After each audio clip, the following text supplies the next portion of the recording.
Okay, this link comes from Gordon, who's one of the 502nd Pathfinder boys. I don't know why we've named him Gordon. We just did, and he loves it. Maybe not so much. However, we're still going to be called that. Now, I think I recognise the name of this person who did this video, who I think might be Joe, but I'm not sure. But I'm sure we'll find out because I might recognise it, or his voice. Hello and welcome. Just thought I'd do a short video or long video, depending on how long it'll be. It's going to be my Normandy impression, which is the 82nd Airborne. And again, I don't know half as much about 82nd stuff as I do 101st stuff. 505th Parachute Infantry Regiment, Regimental Combat Team. Again, no idea if the 505th have weird quirks or not. So, yeah. And this is the impression for Normandy, 1944. So, to start off with, I'm going to begin with the jacket and the trousers in a basic uniform. Then I'm going to move on to spare kit, web kit, weapon, green balls, and other different little bits and bobs. Hopefully this won't be boring or too long. Hopefully it should be entertaining for you all. Well, I might skip some of it, Joe, because it's 31 minutes showing, and with me talking bollocks, it will get dragged out. Well, you'll be the judge of whether it's entertaining or not. Mate, people watch all sorts of crap on here, including me. So it doesn't matter if it's entertaining or not, people will still watch it. So I'm going to start with the jacket. I have absolutely no idea who made the jacket. But for the purpose of what I'm doing, it seems perfectly fine. There's nothing majorly screaming out that's wrong about it.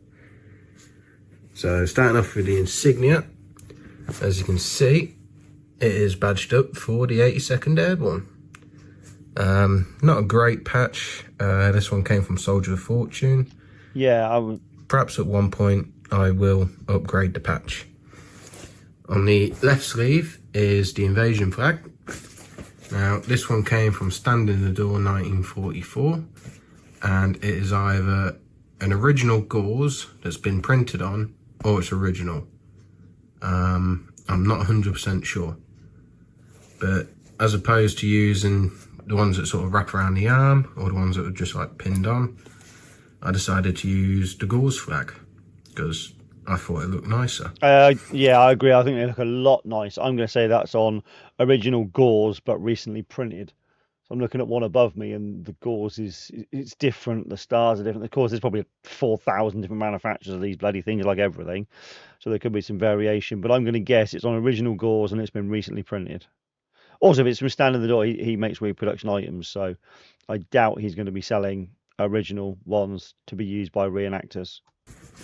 Moving on to the pockets, they're rammed full of shit, which is how they're supposed to look, because let's face it, there is nothing worse than seeing a jacket with empty pockets. And what's even worse is seeing a jacket that hasn't been CC2'd, which this jacket has been CC2'd. So starting with the left pocket, I have a little envelope with all different types of chewing gum in. So we got beech nut, juicy fruit, tickets. I'm going to start doing shit tickets. Everyone's got to take a shit at some point. Exactly. Well, on this trick, Joe, like, one guy had a shit and then, pretty much laid in it and rubbed it all over his clothes. That was a fun. I was on this trip, by the way, that Joe was talking about. Yeah, that was an entertaining day. The stench was nice the next day. Oh, plain. Parcel, and there might be some tin goods in it, so it's always handy to have a tin opener. And then shoved into the pocket, which is more down this end, is just a spoon, because you never know when you're going to eat. Oh yeah, always have a spoon It's handy. better to have it on you and easily accessible. Absolutely. And then sure, I have my wallet. There's a little train ticket there. Ignore that, that's a modern bank card. And Not a wallet, it's a ID. goddamn filing cabinet. There's some naughty pictures. And invasion currency. Which, there's a fair bit in there.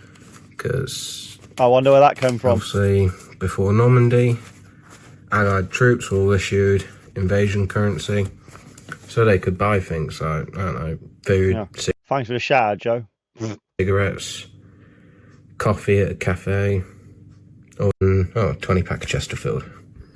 Which, for when I go to Normandy, I'm just going to put my cigarette. An assortment of beverage. Yeah. Hershey's tropical. Tropical. US. Another. I have You have. a green neckerchief sweat rag. Oh.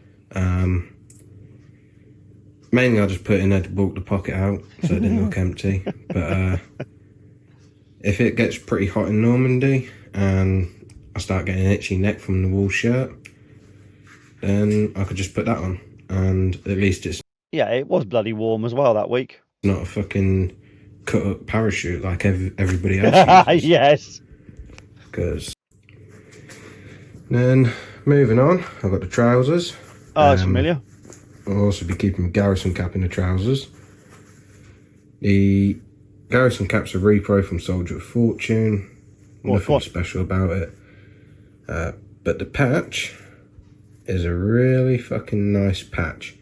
No skis. And if you want decent patches for your impression, the only place I would recommend buying patches is Mr. 44. That's a nice leaflet. There's this really crazy guy called Dan the Mackie Man, and he actually makes the best patches I've seen. Oh, It thanks, used to be Joe. Green Army Productions. He used to make the best ones, Absolutely, he did. but he doesn't make them anymore.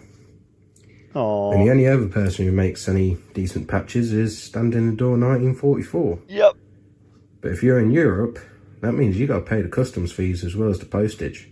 And the price That's of going to them. make a $8 patch turn into about a $25 patch. Whereas you can go to Dan, get a patch for, I don't know, maybe £5 or so. Yep. Pay, Yeah. I don't know, maybe. Because they don't cost anything more than that to make. Like, some of the prices these companies charge, fucking nuts. Like, the design, once it's done, it's a few quid's worth of thread and backing material. That's it. So charging anything more than the tenner is insane unless it's a massive patch. Absolutely rip off.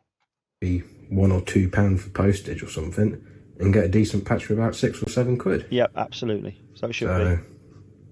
I recommend going to Mistrop 44 Woo! and checking them out. So that will go in one pocket. Yeah, so that's the no skis variety of paraglide patch. That French manual is also mine. Again, the trousers are also CC2'd. I've got my braces on there. And in this pocket, Oh, he's had that a while. French phrase book, also from Mistrop 44. See?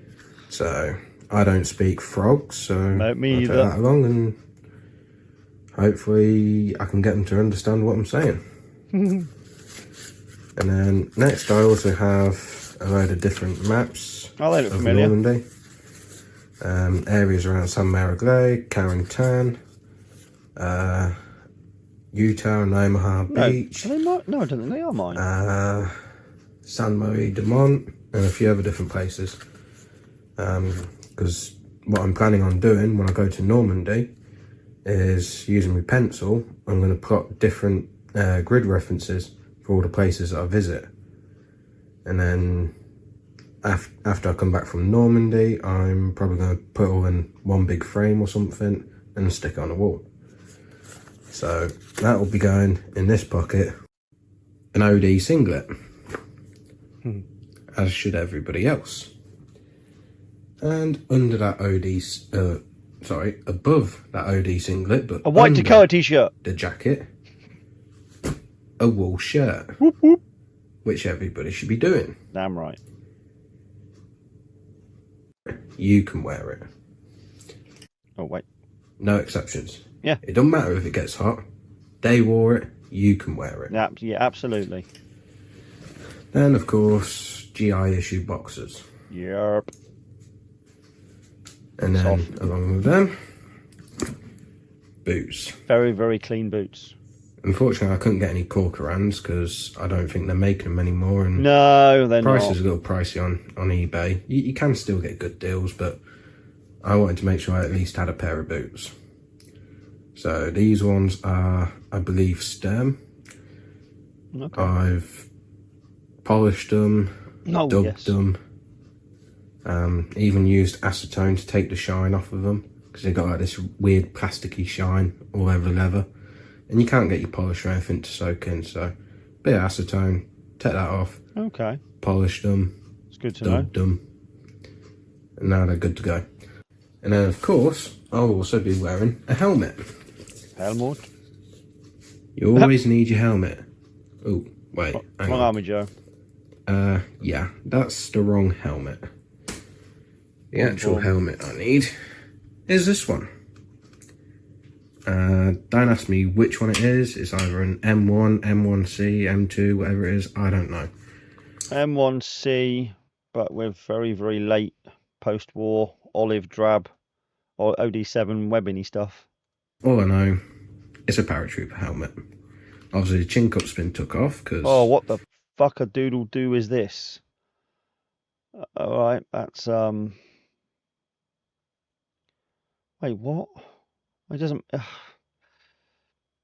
Yeah, we've got a combination of things or attempted things going on here. These should be either be under that or on poppers, which would then make an M2 with a fixed bail, but that looked like it was a swivel when bail. You're on the ground, that's definitely a swivel bail. The chin cup's just going to be dangling there. It gets annoying.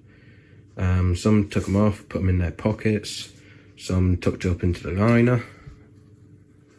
But yeah, on mine, it's just completely off.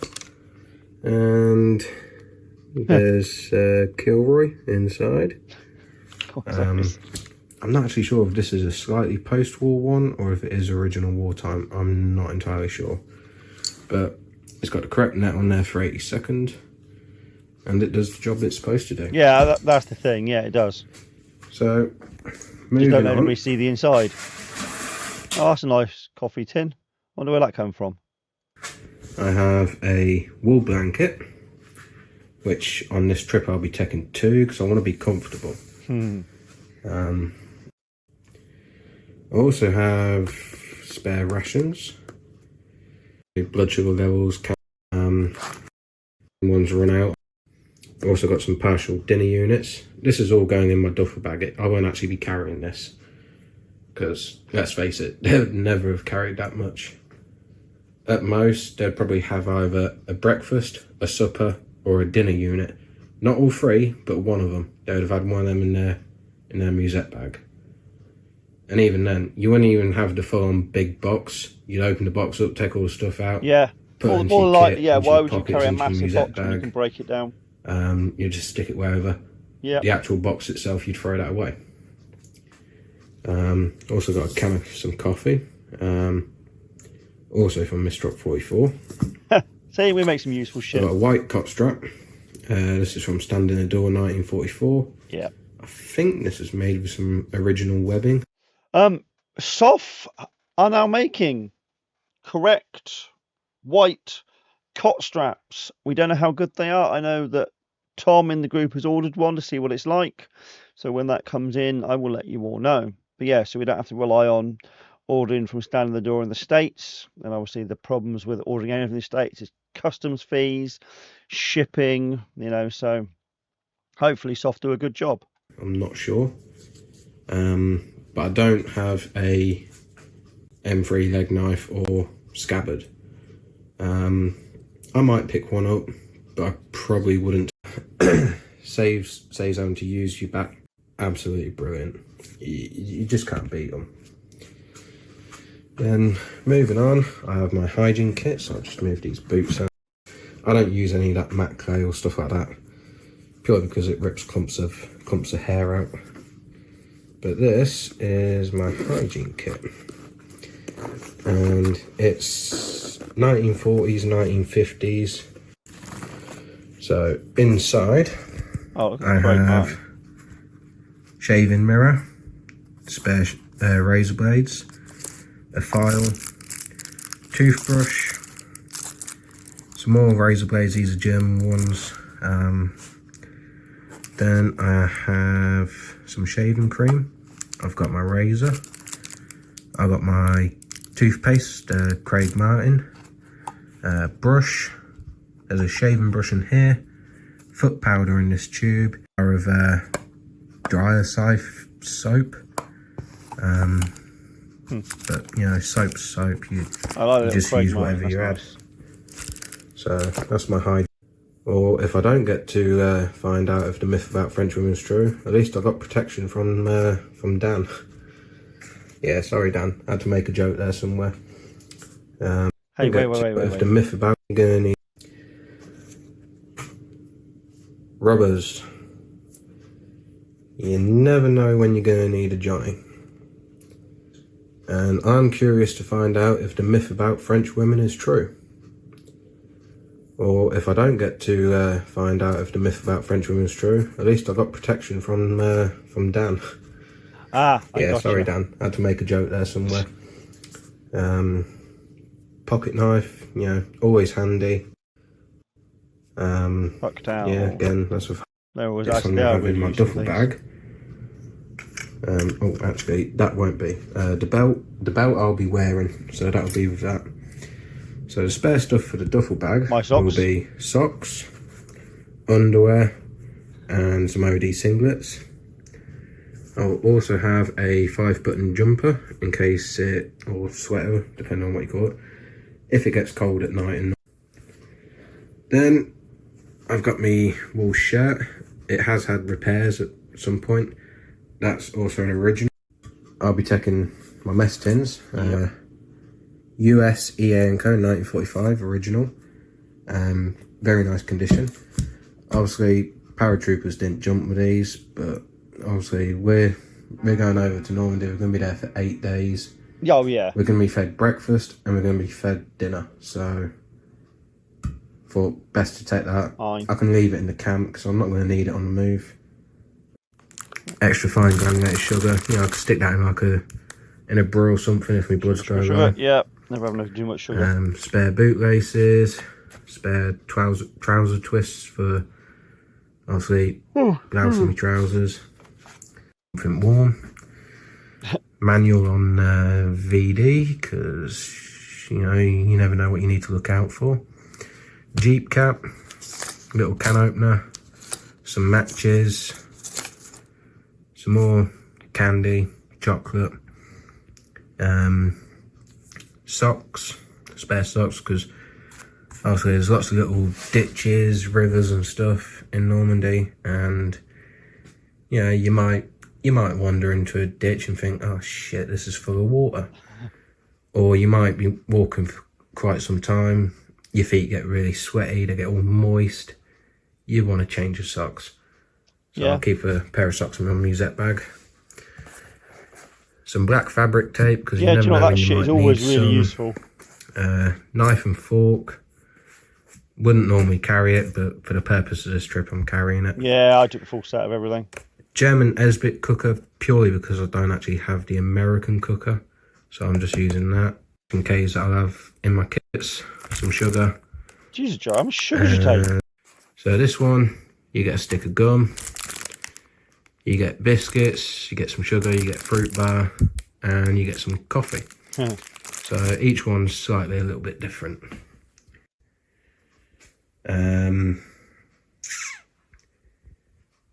Yeah, M1 Garands are boring, so I'm thinking 1911 with a shoulder holster, maybe a hip holster as well, carry a second one. I'm not biting. And I'm thinking of using that, because I don't want to use a Garand, they're boring, they're fun. Yeah, only joking. Don't use that. And definitely don't use a 1911. I think if you use a 1911, you're probably going to get hit. I'm not on about hitters in a battle. I mean, all the other guys who are doing airborne properly will turn around and fucking batter your ass. So always stick to a Garand. This one's a Denix, which I have redone myself, made it look more correct. So that's what I'm using. My web kit, which is half original, half repro. Pistol belt's original. I can't actually remember what year it is. 1942. So 42 dated pistol belt, 42 or 43 dated cargo pouch, original suspenders, original ammo bandolier, also filled with M blocks and rounds. I've actually ordered a kit to make this more proper, like the cards and everything that were going in it, the cardboard packaging that each M block with rounds would sit in. The musette bag is original, 1942. Nice. Now, as for the repro stuff, that's not dead. Well, they're obviously not. This rigger pouch and this rigger pouch is from Standing in the Door 1944. Really nice copies. I have sort of dirtied them up a little bit, stuck my fingers on some coal, just untied and tied up them a few times, rubbed my fingers where get dirty or something. That rigger pouch, I don't know where it came from. I think it's a Soldier of Fortune one, maybe. I stuck some black tape over it. That hides it. I wouldn't know if it was good or bad. So that's going to sit on the back of my belt. When they jumped, they'd tape down the pouches, and obviously rip the tape off when they used the rounds. The entrenching tool is a repro. I think it's Sems. Yep. I don't know what company that is or not, but the E-tool carrier is made by HTC Canvas. No way. Which they are actually really fucking good. Yeah, they are. Why does that look awful in the picture? Same with the canteen cover. That is also made by HTC, and it is brilliant. Oh yeah, the stuff is solid. Inside, absolutely solid. Inside I do have an original canteen and cup. The cup is 1944. Oh no, wait, that's the canteen. That's 1944. The cup's still in there. Yeah, get out with one hand. Go on. No, this is gonna be a bastard to get out. Yep. Come on. So the cup is secret. Let's get this to focus. Oh. US Ingersoll products. I don't have one of those. Can't actually see a date on there. So I'm not sure what year it is, but the canteen's 1944. So that's what I'll be using. It's much better than a repro. I find most repros are kind of shit. Even with German, you kind of want to get an original canteen. Not the enamel ones, but the aluminium ones. Oh, then I've also got an original GP ammo bag. And nice. Oh, it is nice. This is, I'm not sure if it's transitional or not, because it's got OD7 around here and an OD3. But it is Litchfield MFG cone 1944. Nice, really nice GP bag. The strap, trying to find original straps is not easy, because whereas most would have either two D-rings or two of these clips, this has got one clip, one D-ring. So I've had to use this strap, which is post-war. Where's the date? There. It's about post-war 1950. 1950, I think. Yeah, you tell where the markings. I think it's 1950. It's just marked things But with all it works. crazy It does the numbers job. and stuff. Oh, look, that's mine as well. Also keeping that in there. That's also from Mr. 44. See? Just gives me something to read when I'm on the truck, travelling down to the port. It's like Joe's been sponsored and by then us. Hopping over on the ferry. Original. Mine. Not actually sure what year. It'll be in there somewhere, but it's an original A-class with original buttons. The jump wings are reproduction, and the oval is also reproduction made by Mr. 44. Me. The shoulder patch is made by Stand in the Door 1944. God, it looks like one of mine. And then with that, I have a tie, and I have M37 wool trousers. The trousers are I think I've got about 7 or 8 versions of the 82nd patch, I think. repro. So, Jesus, Joe, what's with all the mess?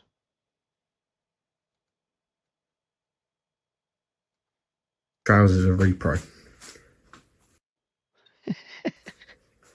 So, yeah,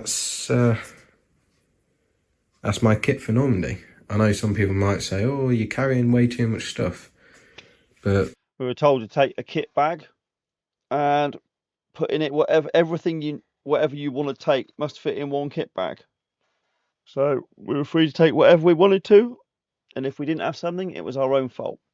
I googled which army has the largest kit bag, and I then promptly ordered one, and when it came, I literally could get in it and put it up to about here. The thing was absolutely ginormous. I think it was Dutch. I can't remember what year it was, but yeah, it was a massive kit bag. So in there went all my, sleeping bag and my cot, spare wool blankets, absolutely loads and loads of stuff went in it, and a whole parachute. Yeah, it was massive. Yeah, but we got to take whatever we wanted to, as long as it fit in a kit bag. So yeah. What you got to bear in mind, all of that's going in the musette bag. Yeah.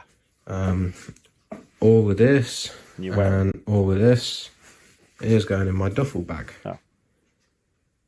The rest of it is going to be in my pockets.